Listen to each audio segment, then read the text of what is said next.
Hello guys, magandang gabi po sa inyong lahat. Maglalabas lang po ako ng sama ng loob guys kasi sa mga ginagawa ko nito, mga ginagawa kong pagbablog. Marami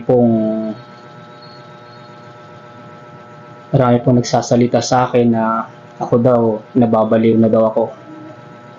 Tsaka hindi ko na alam daw yung pinaggagawa ko. Sa mga kaibigan ko, sinabihan naman nila ako na baliw na daw ako. Tsaka yun, sabihan ka, may magchat-chat sa'yo na walang patutunguhan yung ginagawa ko daw.